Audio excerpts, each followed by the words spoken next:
C'est l'heure de votre rendez-vous économique, mesdames et messieurs. Bienvenue à tous. Les fonds mobilisés par le gouvernement congolais lors de la séance d'adjudication du 24 juin 2025. La question sera abordée avec beaucoup plus de détails au cours de cette édition dans la rubrique Les chiffres clés présentée par Judith Ounamaka. Alors, avant d'entamer avec les rubriques, prenons d'abord les nouvelles en bref avec Adassa Grace et on se retrouve tout juste après pour la continuité de ce magazine. Le cours hebdomadaire de minerais publié par la Commission nationale de mercurial du ministère de Commerce extérieur révèle une évolution constatée pour la période du 30 juin au 5 juillet 2025. Quant au zinc, il affiche une hausse de 1,63%, le cuivre poursuit sa progression modérée et le cobalt reste sous la mesure de suspension d'exportation décidée par le gouvernement congolais. Le tendance de prix de principaux minéraux congolais sur le marché international montre une dynamique mitigée cette semaine selon les données officielles. Le cuivre poursuit sa tendance haussière sur le marché international selon les dernières données publiées par la Commission nationale de mercurial du ministère de Commerce extérieur de la République démocratique du Congo. Pour la période allant du 30 juin au 5 juillet 2025, la tonne de cuivre se négocie à 9 885,55 $ américains contre 9 766,75 $ la semaine précédente, soit une augmentation de 118,80 $ américains. Cette progression, bien que modeste, s'inscrit dans un contexte de reprise progressive de la demande mondiale en métaux industriels, notamment dans les secteurs de technologie verte, de la transition énergétique et de la construction. Plus de détails sur zoom-component. En l'espace de 6 mois, DRC Gold Trading SA a exporté 1057,88 km d'or d'exploitation artisanale de manière légale, traçable et rentable, selon une publication officielle de la société sur le réseau social X.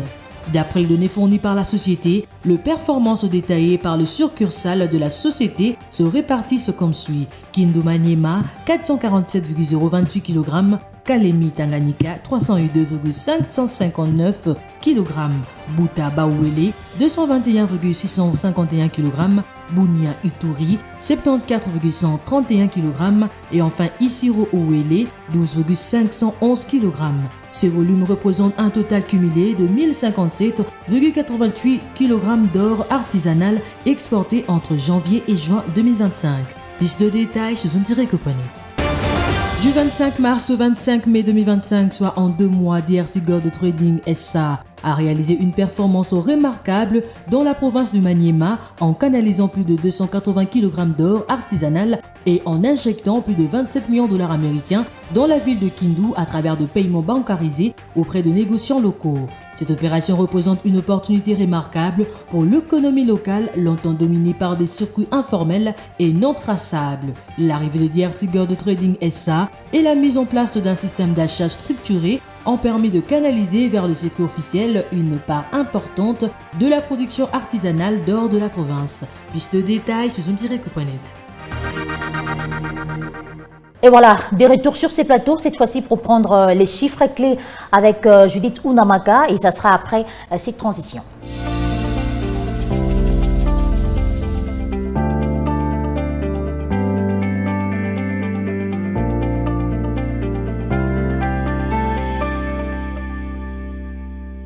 Judith Ounamaka, bienvenue. Merci Juvette. Les fonds mobilisés par le gouvernement congolais lors de la séance d'adjudication du 24 juin 2025, c'est la thématique que nous allons aborder tout à l'heure, mais dites-nous d'abord comment se comportent les taux d'échange en République démocratique du Congo. Voilà, concernant la cote de bourse en RDC, commençons justement par l'officiel où 1 $ se négocie à 2872 francs, un franc CFA vaut 5,11 centimes et 1 euro s'interchange à 3353 francs congolais. Maintenant, prenons le cas du marché parallèle, nous sommes focalisés particulièrement à l'Emba et dans ce lieu, 1 $ se troque à 2850 francs, un franc CFA vaut 5,15 centimes et 1 euro s'altère à 3360 francs congolais. Alors, dites-nous à combien s'est chiffré les fonds mobilisés par les trésors publics lors de l'adjudication des bons du trésor du 24 juin 2025. Voilà, lors de l'adjudication du 24 juin 2025, le gouvernement de la République démocratique du Congo a mobilisé un montant de 55,107 millions de dollars américains sur un montant total des soumissions de 56,127 millions de dollars américains. Signalant également que dans le document publié par l'Argentier national, justement, il est notamment fait état de 140,32% du taux de couverture du montant mis en adjudication, précisant que le montant total servi est de 55,107 millions de dollars américains, et ce qui représente un taux maximum proposé justement de 7,5% et un taux minimum proposé de 99,00%. Judith Ounamaka, que dire du taux limite accepté? Voilà, le taux limite accepté est de 10,50%, le taux moyen pondéré étant de 9,27%, avec un pourcentage justement adjugé au taux limite accepté de 100%. Signalons que le bon du Trésor est un titre de dette émis par l'État congolais à court et à long terme pour financer justement les besoins de trésorerie. Il s'agit justement d'un instrument financier qui permet à l'État congolais d'emprunter de l'argent auprès des investisseurs. Merci de nous avoir donné toutes ces précisions chiffrées. C'était un plaisir, Juvette. Nous allons prendre à présent le dossier du jour qui revient sur l'engagement de la RPTC pour une transformation numérique inclusive en République démocratique du Congo, et ça sera après ceci.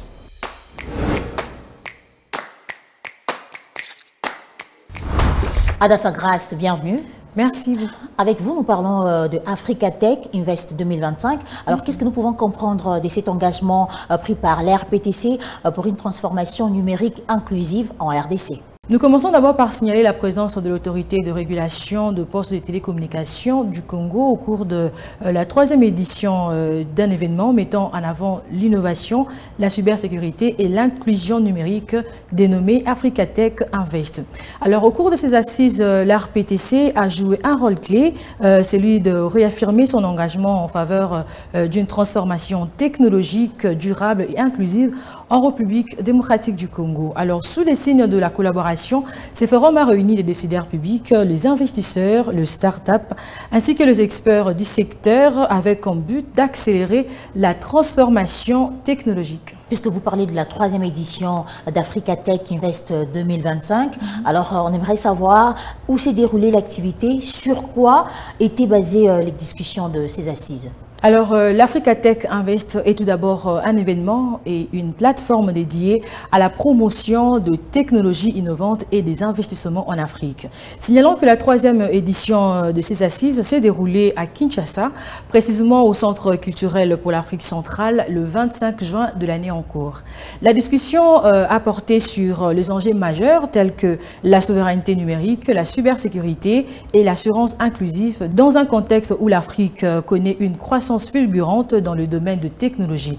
Parmi le temps fort de cette édition, je dirais que le lancement d'un fonds privé dédié aux startups technologiques congolaises a été salué comme une avancée majeure pour l'écosystème local. En résumé, qu'est-ce que nous pouvons retenir par rapport à cet engagement pris par la RPTC? Nous devons retenir que le président de l'RPTC, Christian Katende, avait insisté sur l'importance d'un cadre réglementaire agile et sécurisé, propice à l'innovation. Il a également rappelé le rôle crucial de régulateurs dans l'accompagnement des acteurs technologiques, tout en garantissant un environnement fiable pour les utilisateurs. Du côté de Madame Lydie Omanga, la vice-présidente de l'RPTC, de son côté, elle n'a pas pu cacher ses émotions. Elle a abordé le défi de l'inclusion numérique et de la justice sociale, tout en soulignant l'engagement de l'RPTC en faveur de la protection des données personnelles et de l'accessibilité pour tous. Et pour finir, je dirais qu'en soutenant le start-up local, en promouvant la cybersécurité et en œuvrant pour une inclusion équitable, l'institution s'impose comme acteur clé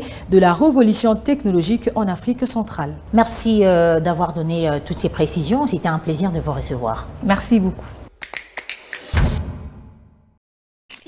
Suivez-moi tout le jour à travers Zoom Wende sur Zoom Eco Live. Abonnez-vous sur notre chaîne YouTube. Zoom Eco Live, la référence de l'actualité économique en RDC. Et à présent, place à la rubrique Zoom Wednesday. Aujourd'hui, Naomi Kande nous parle du constat fait sur le terrain sur les prix des aliments d'une provision domestique.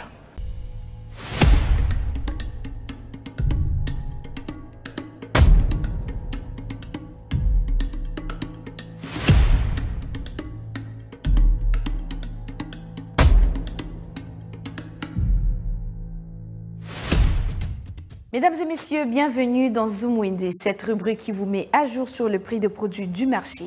Revient une fois de plus avec une liste des aliments pour une provision domestique. Sans plus attendre, découvrez avec nous ces prix et on se retrouve dans un instant.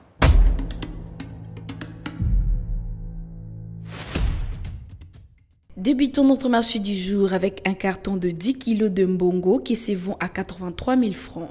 Un carton de cuit se vend à 74 000 francs. Pour ceux qui souhaitent s'approvisionner en poisson malois, le prix est fixé à 230 000 francs pour un carton de 10 kg. Le tilapia se vend à 84 000 francs. Toujours au même endroit, on trouve le poisson golo qui se vend à 85 000 francs. Malangua à 83 000 francs. Pour le fan de makosso ou pied de porc, cela coûte 57 500 francs. Un sac de manioc revient actuellement à 200 000 francs. Le prix d'un sac de semoule varie entre 70 000 francs et 74 000 francs. Terminons avec un sachet de sucre qui coûte 35 000 francs congolais.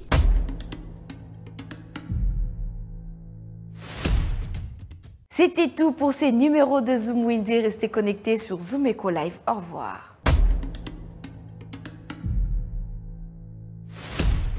Les rendez-vous économiques, c'est dans l'agenda sur Zoom Eco Live. Abonnez-vous sur notre chaîne YouTube. Zoom Eco Live, la référence de l'actualité économique en RDC. Quels sont les rendez-vous économiques prévus la semaine en République démocratique du Congo? La réponse vous sera donnée dans l'agenda du jour.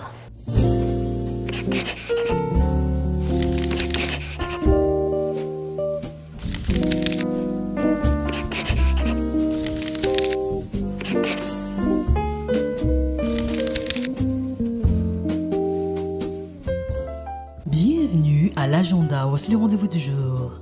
Le festival de la gastronomie congolaise ouvrira ses portes le 4 juillet prochain pour se clôturer le 6 juillet 2025 à l'hôtel Lydia à Matadi dans la province du Congo central. Un autre rendez-vous à prendre, il s'agit de la journée de réflexion sur la problématique de l'emploi à l'aube du nouveau partenariat américano-congolais qui se tiendra à Kinshasa le 5 juillet prochain sous les thèmes Génération bâtisseur, la jeunesse congolaise redéfinit l'avenir économique. Et enfin, la 7e édition Industry Meeting Days Morocco est prévue du 21 au 22 juillet prochain au Maroc. Axé sur zone industrielle, façonner l'avenir industriel du continent. Merci de nous avoir suivis. Au revoir.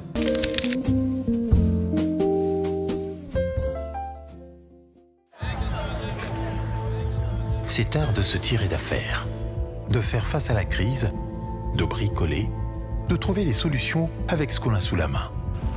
Un art dans lequel les Congolais ont développé un savoir-faire particulier. Article 15. Débrouillez-vous pour vivre. Et pour finir, mesdames et messieurs, un plombier a accepté de partager avec nous son expérience. Un condensé à retrouver dans l'article 15 du jour réalisé par Junior Bolamba.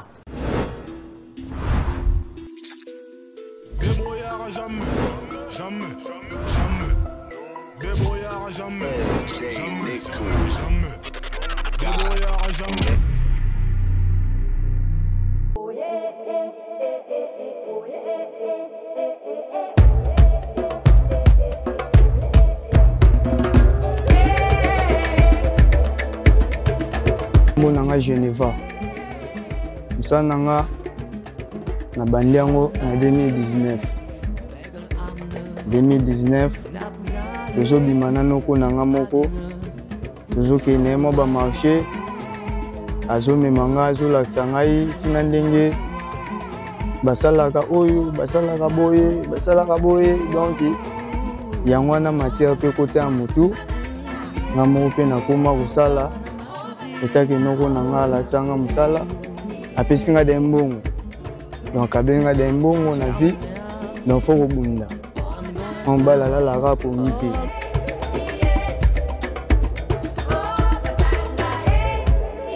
comme ça là faut autant na logique faut écouter moi difficulté ça au hôtel ça nkolo musala était na monique place pour to eleka pour to couler pour to somba boye to sala boye ndeti ma béton oyo to kula avant ko ita beaucoup ita cho avant tu olexa cho na si faut buka obuki osali passage ya bien ndecho na okole mais sans quoi en tout cas au karate on est le camelaise ou bien marteau piqueur au buka bolek donc difficulté to kutana nango ya mwana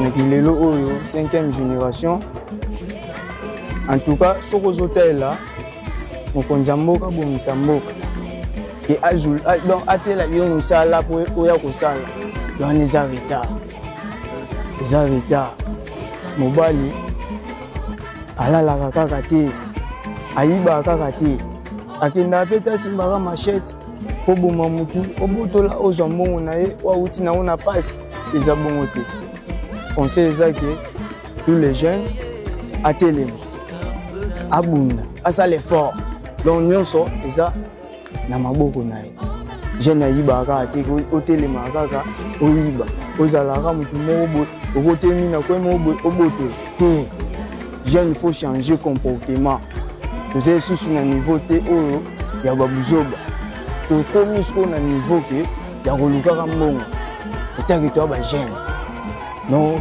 les seuls conseils na opesa ke jeune tamuka na ntongo bima eluka mbongo na pokwa oyekuti famille ovandi oyeba nini okosala na selo baprojet na yo okoyeba oyo okosala.